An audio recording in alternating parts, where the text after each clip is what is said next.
Repose des œuvres de Satan. Tu ne peux plus fumer, insulter, boire le vin. Tu ne peux plus aller avec les amis qui fument, qui boivent, qui insultent. Ça veut dire que tu es au repos. Et on a parlé, le moniteur, moi j'ai bien suivi, il a parlé du conflit des invitations. C'est quoi le conflit? On a parlé des invitations. L'invitation de Satan, l'invitation de Dieu. Maintenant, à quel moment il y a un conflit? Le conflit, c'est quoi d'abord? C'est quoi le conflit?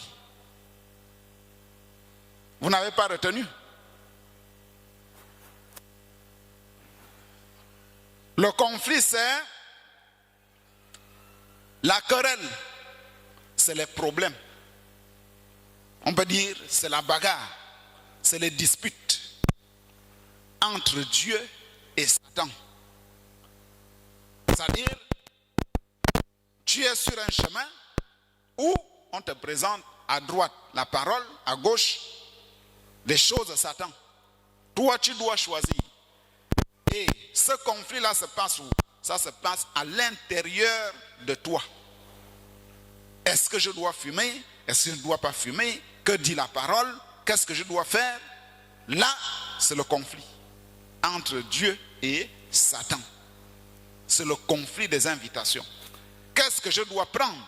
Est-ce que je dois prendre la parole et laisser ce que Satan me propose? Est-ce que je dois prendre ce que la parole dit et laisser ce que Dieu dit? Qu'est-ce que je dois faire? C'est là où naît le conflit. Maintenant, pour réussir, qu'est-ce que je dois faire? Pour réussir en tant que chrétien, je dois faire quoi? Personne ne sait. Oui, toujours le frère.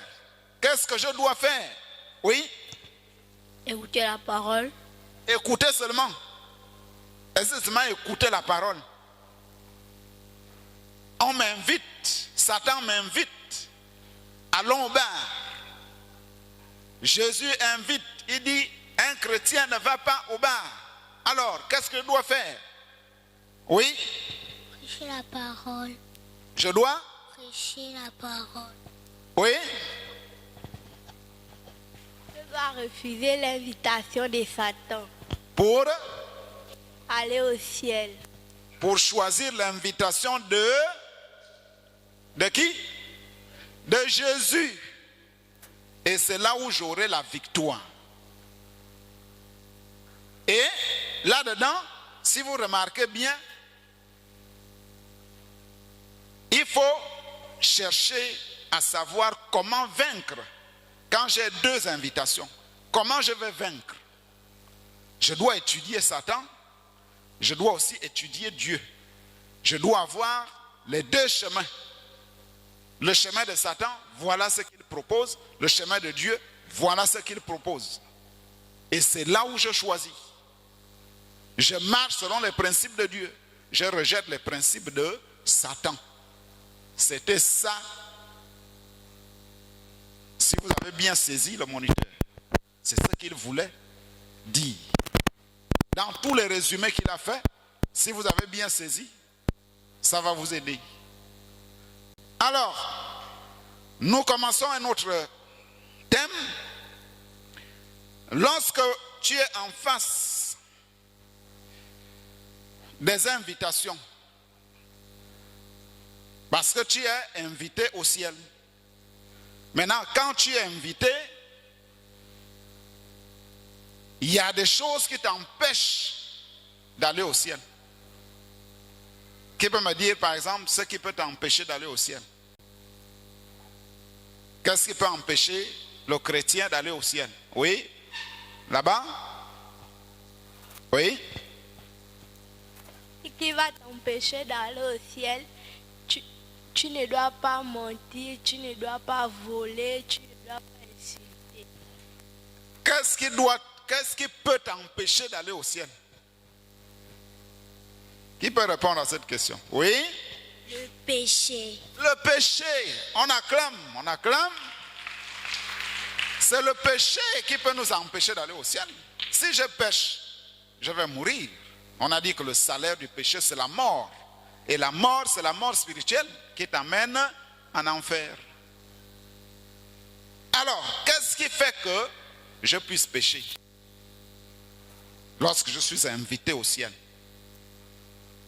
Cette question, c'est ce que nous allons aborder. Le thème, c'est les influences. Les influences. Donc vous devez écrire, écrivez déjà. Les influences. Il y a plusieurs sortes d'influences. D'abord, c'est quoi l'influence? Qu'est-ce qu'une influence?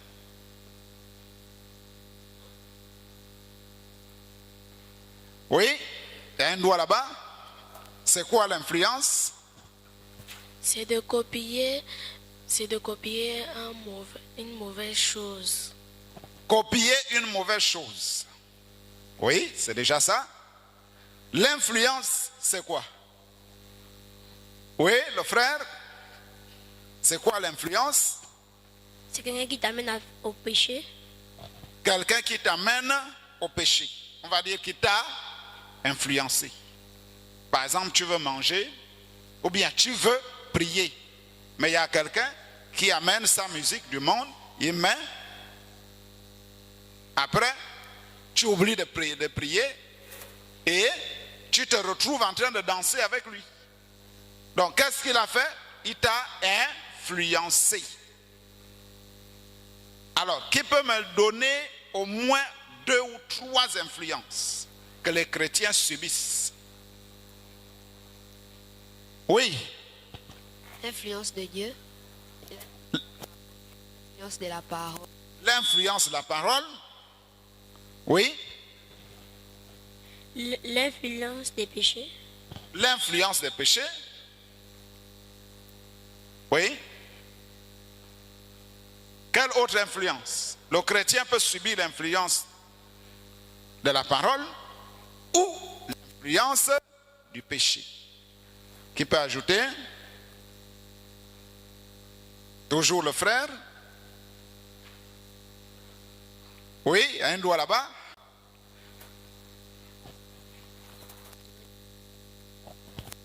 Le démon. Le démon, l'influence du démon. On acclame, on acclame.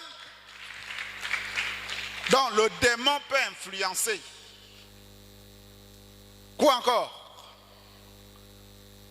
Les influences. C'est quoi d'abord une influence? L'influence, c'est une force mystérieuse et qui émanerait, c'est-à-dire qui vient des astres, des êtres ou des choses. Les astres, c'est quoi? Ce sont des étoiles. Le prophète dit, chaque homme qui est sur la terre a une influence au ciel. C'est-à-dire, le ciel t'influence. On prend le cas de Jésus. À la naissance, les mages suivaient quoi? Qu'est-ce que les mages suivaient à la naissance de Jésus? Oui? Les étoiles. Ils suivaient les étoiles. Mais sinon, c'était une étoile que chacun voyait dans sa contrée. Parce que les 3 étoiles, ce sont réunis en une seule. Donc ça veut dire que Jésus, le corps de Dieu étant sur la terre, subissait une influence au ciel. C'était l'étoile que les mages suivaient. Donc ça veut dire que chacun de nous a une influence qui lui vient du ciel. Alors, quelles sont les influences? Ou bien, on va ajouter, l'influence est une action exercée sur quelqu'un. C'est une action exercée sur quelqu'un. Ceux qui notent, il faut écrire, c'est une action exercée sur quelqu'un. On prend l'exemple d'une action, par exemple, fumer.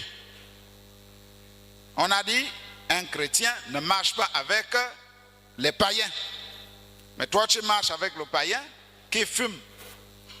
Après, chaque jour, tu ne fais que humer l'odeur de la fumée, aujourd'hui, demain, après-demain, et tu finis par aimer la cigarette. Après, il va te donner un bâton pour fumer. Tu prends, tu commences à fumer. Donc ça veut dire que ce païen-là t'a influencé. Tu n'as pas eu la force de lui dire que je suis chrétien, je ne fume pas. Désormais, quand tu vas encore fumer, ne viens pas à côté de moi. Ou bien, quand il fume, toi tu quittes, tu vas ailleurs. Donc c'est une action exercée sur quelqu'un. Par exemple, vous êtes dans une maison avec quelqu'un qui insulte. Hein? Très souvent, c'est les mères, les mamans qui insultent les enfants. Pas les chrétiennes, pas celles qui sont nées de nouveau, mais il y a des mamans, j'en sais quelque chose, qui insultent les enfants. On dit par exemple à l'enfant, regarde son gros ventre, regarde comment il est vilain. Donc chaque jour, l'enfant ne fait qu'écouter ça. Regarde comment il est vilain comme son père. Chaque jour, chaque jour. Quand cet enfant arrive à l'école, lui aussi commence à insulter les camarades. Pourquoi? Parce qu'il a copié ça de sa mère. Donc la mère a exercé une influence sur cet enfant-là. Vous allez dans une maison où les gens prient. J'ai constaté ça avec un petit garçon que j'ai pris à la maison, l'enfant de mon beau-frère. Le premier jour, quand on se réunit à 22h, 21h, 22h pour prier avant d'aller au lit, il prie et il commence à pleurer. Donc il a peur de ce que nous sommes en train de faire. Il ne connaît pas la prière. Il pleure le premier jour. Deuxième jour, quand on se réunit, il commence à faire le boucan, il pleure. Le troisième jour, on a constaté que quand on se met à prier, lui aussi se met là. Mais il ne sait pas ce qu'il faut faire. Mais il ouvre les yeux, il nous regarde. Il nous regarde. Le troisième, le quatrième jour, quand on se met à prier, lui aussi se met à genoux, il lève les mains. Vous voyez? Et il s'est habitué, il a commencé à prier avec nous. Donc l'action de la prière a influencé cet enfant-là. Donc si vous marchez avec quelqu'un qui fait quelque chose à chaque fois, tout de suite, vous allez prendre cette habitude au fur et à mesure. C'est pourquoi le prophète dit, mettez deux hommes, un couple, un homme et une femme. Quand ils se marient, ils se mettent ensemble. Il dit, soit le mari va influencer la femme, ou la femme va influencer le mari. Si le mari est né de nouveau, la femme sera née de nouveau, sera obligée de faire ce que l'homme fait. Mais si la femme est mauvaise et que l'homme n'arrive pas à dominer, les deux vont devenir une même chose. Bagarre, insulter, et tout de suite la maison prend feu. C'est les bagarres. Pourquoi? Parce qu'il y a une personne qui a influencé l'autre.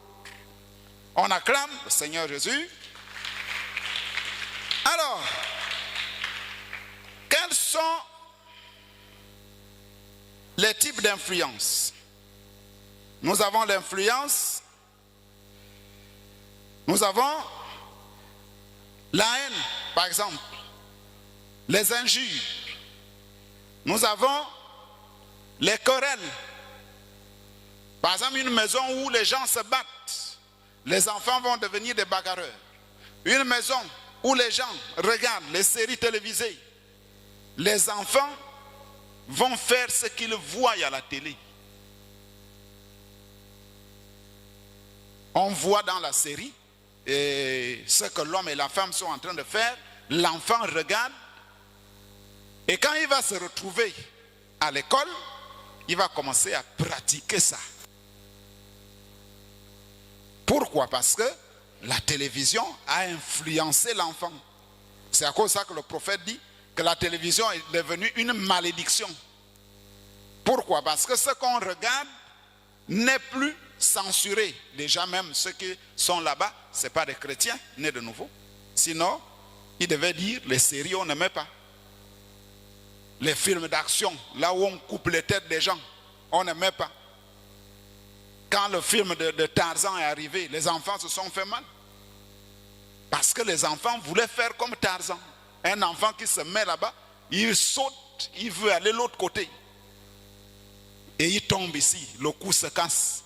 Pourquoi? Parce que la télévision a exercé une influence sur cet enfant-là. Alors,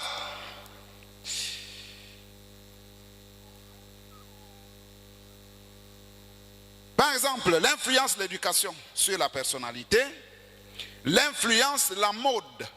Nous regardons, dans les années 60, les hommes mettaient un pantalon qui serre les cuisses et qui laisse les mollets ouverts.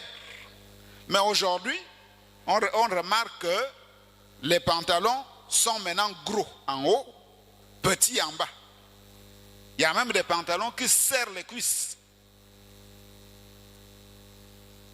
Pourquoi? Parce que c'est la mode qui est revenue et le monde entier s'est lancé. Le monde entier a été influencé par cette mode-là. Donc, l'influence de la mode, l'influence de la musique. Par exemple, vous allez voir un jeune homme qui s'habille comme Michael Jackson. Il y en a ici au Gabon. Qui a déjà vu un Michael Jackson du Gabon? Qui en a déjà vu? Vous n'avez pas encore vu. Mais il se balade dans la ville. Il s'habille comme Michael Jackson. Il danse comme lui. Pourquoi? Parce que l'influence de Michael a été sur cet enfant-là. L'influence de la boisson, de la colère. On met deux personnes, une aime se mettre en colère, et vous allez voir que l'autre va copier et il va devenir colérique. Donc l'influence de l'impolitesse, de l'orgueil, de la joie, il y a aussi l'influence de la joie, l'influence du ciel, l'influence de l'amour et l'influence de l'enfer. Donc il y a deux types d'influence là-dedans. Nous pouvons lire dans Galates chapitre 5. On acclame. Galates chapitre 5 au verset 19. Or, les œuvres de la chair sont manifestes. Ce sont l'impudicité, l'impureté, la dissolution, l'idolâtrie, la magie, les inimitiés, les querelles, les jalousies, les animosités, les disputes, les divisions, les sectes, l'envie, l'ivrognerie, les excès de table, la gourmandise et les choses semblables. Je vous dis d'avance, comme je l'ai déjà dit, que ceux qui commettent de telles choses n'hériteront point le royaume de Dieu. Pourquoi les gens font ces choses? C'est parce qu'ils sont influencés par l'enfer. Il y a une force qui s'exerce sur les gens pour faire ces choses-là. pour pratiquer la magie, pour faire les bagarres. Vous voyez quelqu'un qui veut se bagarrer, il commence à trembler. Il y a des gens qui font même les vaccins de coups de tête. Donc quelqu'un à distance, quand il fait ça, la personne tombe. Ça, c'est le diable. L'influence de Satan est sur cette personne-là. Maintenant, il y a aussi l'influence du ciel. L'influence du Saint-Esprit.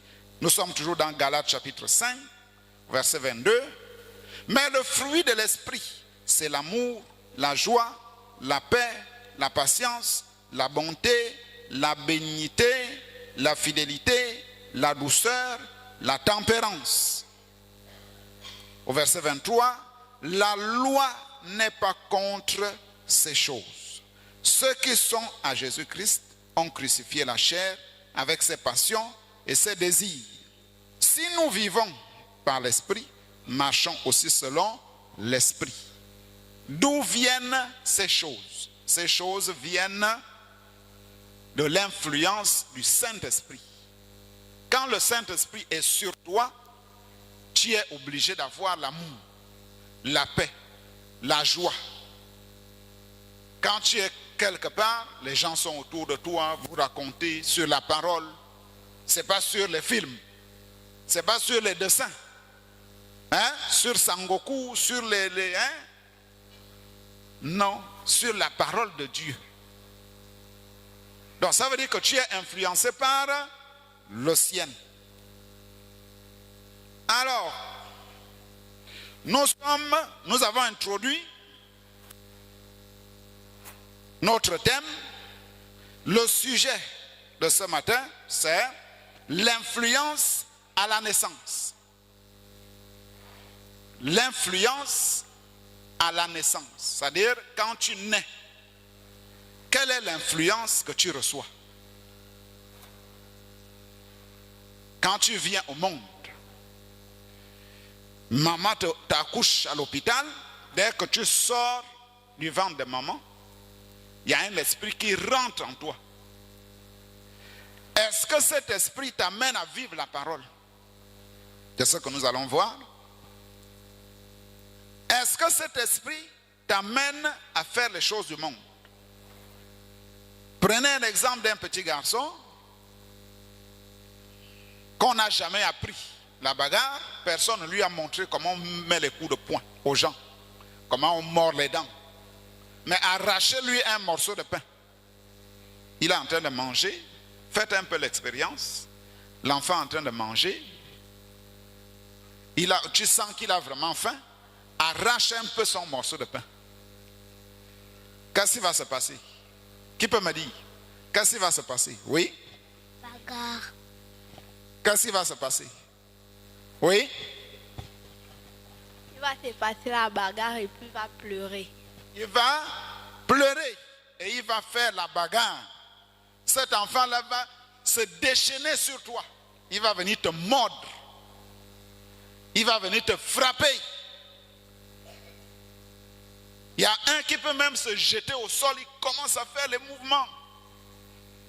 Pourquoi il fait ça? Qui peut me dire pourquoi? Oui? Pourquoi? C'est l'influence de Satan. Parce qu'il a l'influence de Satan. On acclame, on acclame. Cet enfant est influencé par le diable. Quand vous venez au monde, l'esprit qui rentre en vous, ce n'est pas l'esprit de Dieu. C'est le souffle de vie, mais ça vous conduit vers les choses du monde, les choses de la terre. Nous lisons questions et réponses du 3 janvier 1954. On acclame. Au paragraphe 37, il dit, tenez, comme je l'ai souvent dit, je crois ici, dans l'église, il y a comme une espèce de canal ici, c'est-à-dire dedans, là-dedans, que vivent les êtres mortels. Chacun d'eux est au milieu de ce grand conglomérat d'amusement, d'obscurité, de ténèbres. C'est là-dedans que vivent les mortels. Or, ils sont influencés soit par ce qui est de ce côté-ci, c'est-à-dire l'enfer, soit de ce côté-là du ciel. Vous ne pouvez pas être ici un être pécheur ou saint sans subir une influence, soit du monde d'en haut, soit du monde d'en bas. Si vous êtes sous l'influence de ceci, c'est-à-dire de l'enfer, non, c'est-à-dire du ciel, vous êtes d'en haut, votre corps céleste attend en haut. Par contre, si vous êtes méchant, hypocrite, indifférent, votre corps céleste est ici, en bas. Peu importe combien vous pouvez penser qu'il est en haut, parce que le fruit que vous portez, il dit, le fruit que vous portez devant les gens démontre de quel endroit vous venez. Donc, vous êtes ici, ce que vous êtes quelque part ailleurs. Votre vie que vous menez ici ne fait que refléter ce que sera votre héritage quand vous partirez d'ici. Est-ce que vous comprenez? C'est ce que le prophète dit. Qui comprend? Le prophète dit, quand vous êtes ici sur la terre, vous subissez une influence, soit d'en haut, c'est-à-dire du ciel, soit d'en bas, de l'enfer.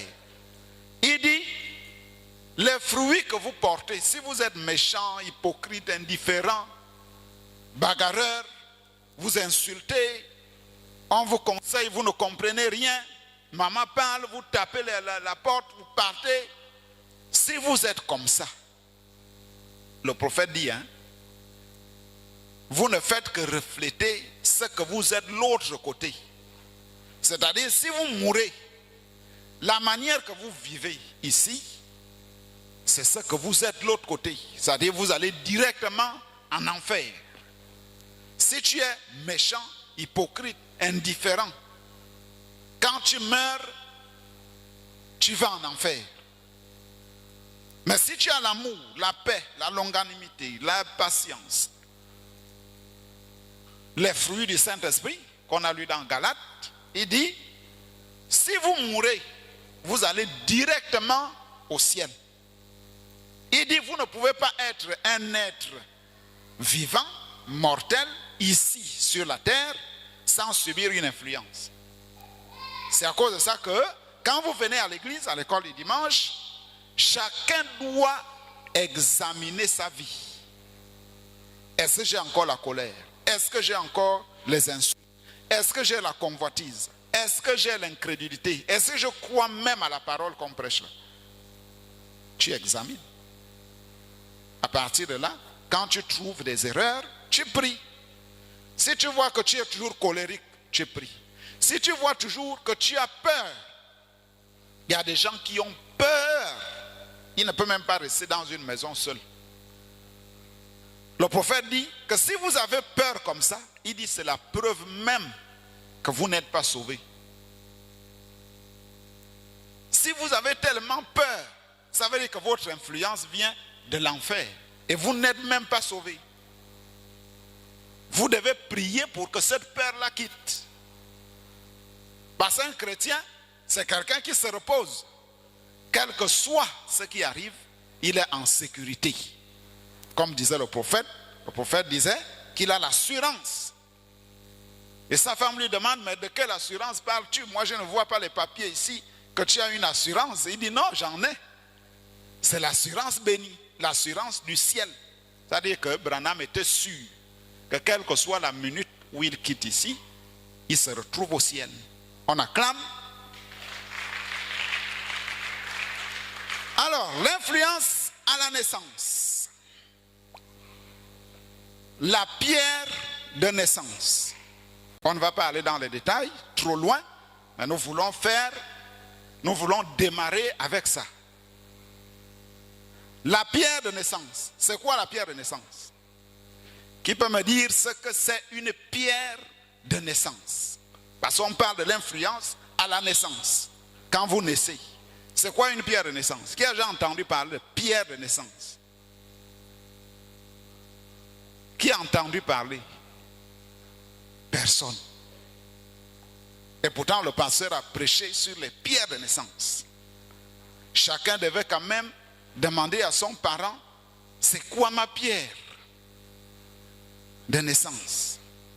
Donc c'est ça même le devoir. Écrivez déjà, peut-être qu'on n'aura pas du temps. Le devoir de l'école du dimanche.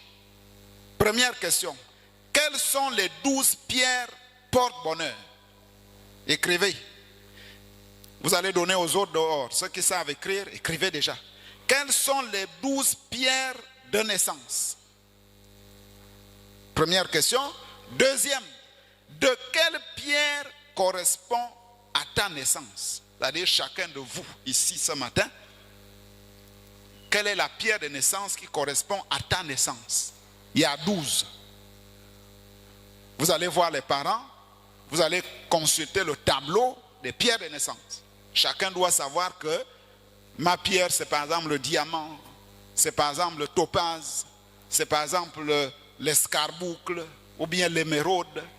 Maintenant, quels sont les caractères qui sont attachés à ma pierre de naissance? Si je suis colérique, si je suis paresseux, tout ça je dois savoir. Comme ça, en marchant avec le Seigneur, je dois savoir comment je dois faire, comment je dois vaincre. Parce que si tu ne connais pas le caractère du zodiaque, tu ne te connais même pas toi-même. Parce qu'il y a des choses que tu vas prier, fatigué, alors que tu ne sais pas que c'est attaché à ta pierre de naissance. Qui a noté les deux questions? Voilà, quand vous arrivez à la maison, vous demandez aux parents. J'ai dit première question, quelles sont les 12 pierres porte-bonheur? Ou bien, quelles sont les 12 pierres de naissance? Deuxième question, de quelle pierre correspond à ta naissance? La pierre de naissance. Apocalypse chapitre 4, deuxième partie, prêché le 1er janvier 1961. On acclame. Le prophète dit, paragraphe 130, maintenant, le jaspe était une pierre et la sardoine était une pierre. Bon, nous parlerons de leur couleur un peu plus tard. Maintenant, j'aimerais vous faire remarquer qu'à leur naissance, chacun des patriarches, oui, chaque personne, il dit, chaque personne a une pierre de naissance. La mienne, frère Branham dit, la mienne, puisque je suis né en avril, c'est le diamant. Chaque mois a une pierre bien précise qui le symbolise. Eh bien, c'est pareil pour les patriarches. Les patriarches, ce sont les 12 fils de Jacob. On peut avoir Joseph, Benjamin, Siméon, Issachar, Zabulon. Ils étaient au nombre de 12. Ça aussi, vous devez connaître. Donc, quand chacun de ces enfants naissait, il avait une pierre de naissance. Il dit, chaque fois qu'un patriarche naissait, il avait une pierre de naissance. Il dit, arrêtons-nous juste un instant. Quand ces mères israélites, je vais vous montrer une parole divine, mes amis, afin que votre foi soit fondée avec certitude sur la parole de Dieu. Chaque fois que ces mères israélites étaient en travail, c'est-à-dire que quand la mère était dans les douleurs pour enfanter, il dit,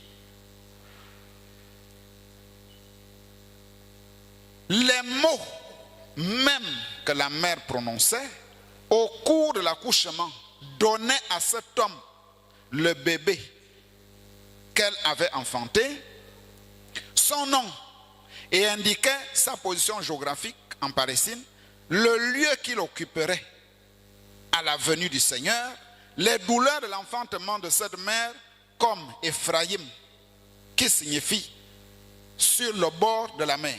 Voyez, et Ephraïm a eu sa terre sur le bord de la mer. Et disons Juda, je ne sais pas ce que ce mot signifie, mais je pourrais le trouver. Bon, voyez ce que je vais dire, ce que je n'ai pas le temps. Ces petits sujets, pour prendre ces sujets, mais bon, revenons. Juda, quoique Juda signifie, cela indiquait la position géographique qu'il occuperait parmi les enfants d'Israël. Le prophète dit, chaque personne qui naît, quand vous êtes né, vous avez une pierre de naissance, comme les 12 tribus d'Israël. Quand chacun naissait, les mots même que la mère prononçait quand elle était en travail, quand elle avait les douleurs, vous voyez, quand une femme est sur le point d'accoucher, elle se tord des douleurs. Mais quand elle poussait l'enfant, les mots que la mère donnait, c'est le nom qu'on donnait à l'enfant. C'était la signification de son nom et c'était même la position géographique de l'enfant. Quand l'enfant se mettait à cette place-là, si la pierre dit que l'enfant doit se mettre au nord, et quand il se met là-bas, il prospère. Tout ce qu'il fait réussit. S'il se met au sud, il n'aura pas de réussite. Pour ceux qui lisent, vous vous souvenez de ce que cette femme-là avait dit au prophète, que vous n'aurez jamais de succès à l'est, mais à l'ouest. Si vous vous dirigez à l'ouest, vous aurez le succès dans votre ministère. Donc chaque individu aussi a sa pierre de naissance.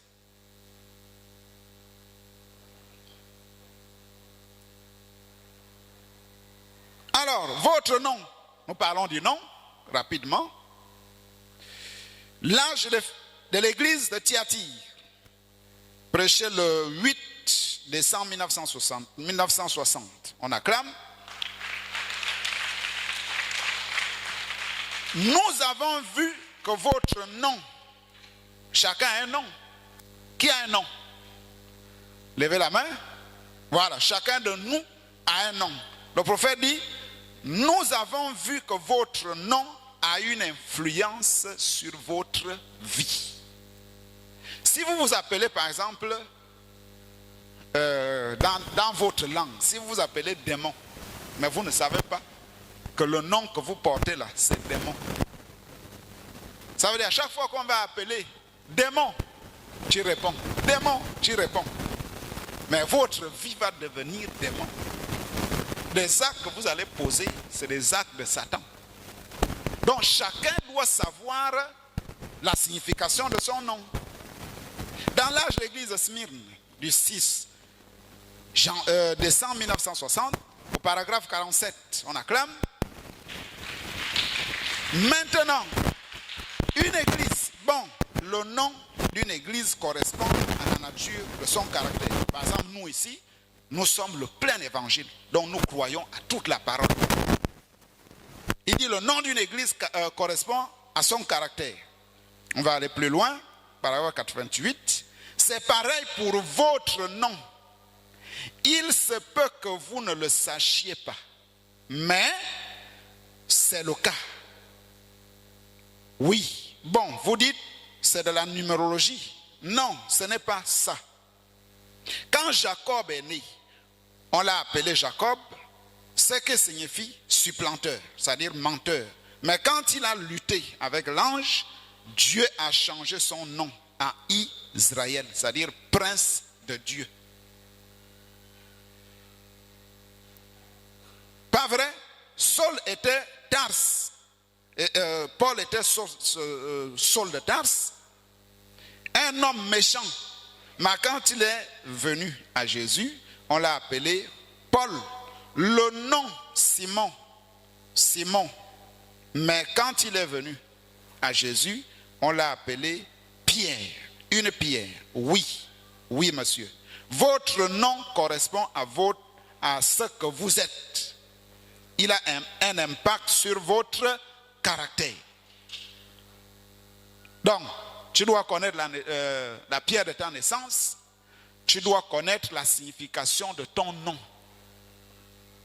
C'est à partir de là qu'on va démarrer pour voir les autres sujets sur les influences. On acclame, on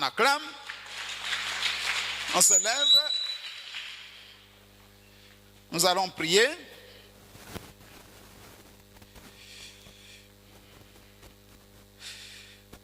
Hosanna, oh, béni soit le rocher, béni soit le rocher de mon salut. Hosanna,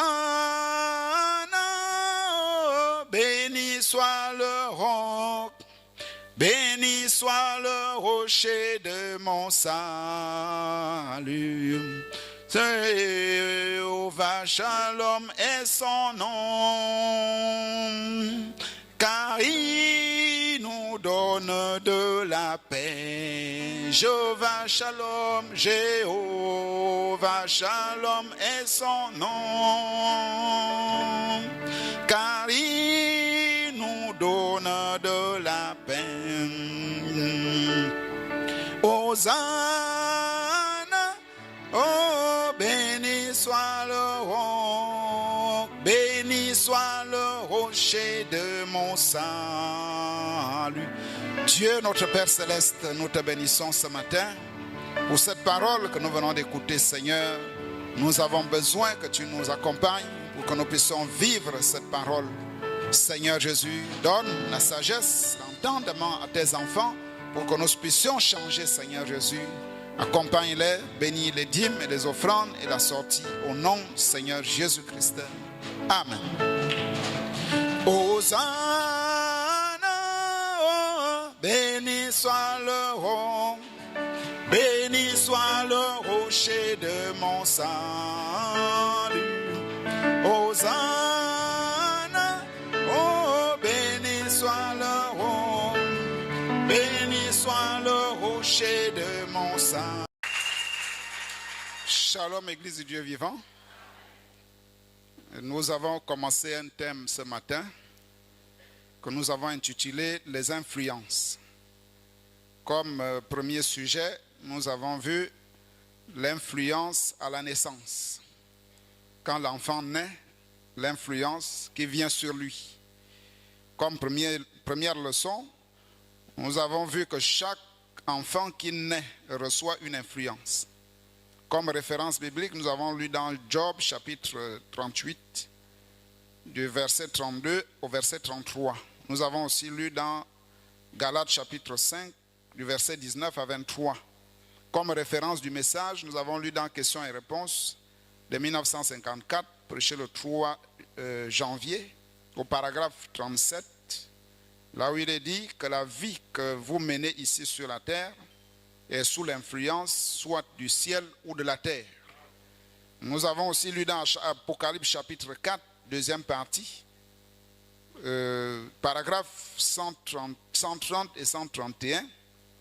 Et là-dedans, il est dit, comme chaque Israélite des 12 tribus, chacun de nous a une pierre de naissance. Nous avons aussi lu dans l'âge de l'église de Smyrne, au paragraphe 87, page 87, prêché le 6 décembre 1960, que votre nom a une influence. Dans le nom que vous donnez à votre enfant, le nom que l'enfant porte a une influence sur cet enfant-là. Et comme résumé, nous avons dit qu'il y a plusieurs influences dans le monde qui empêchent les enfants de Dieu de mener une vie victorieuse. Et il est nécessaire que chaque enfant connaisse le caractère du zodiaque et la signification de son nom. Nous avons commencé avec ça. Parce qu'au fur et à mesure qu'on va avancer, chacun saura. Et c'est là où on a donné un devoir. J'ai demandé aux enfants d'aller travailler avec les parents. Quelles sont les 12 pierres de naissance? Et chaque enfant doit connaître sa pierre de naissance et les caractères qui sont autour. Donc, nombre de frères, 57, nombre de sœurs, 60, offrande, 5835 francs, nombre de Bibles, 57. Que Dieu vous bénisse.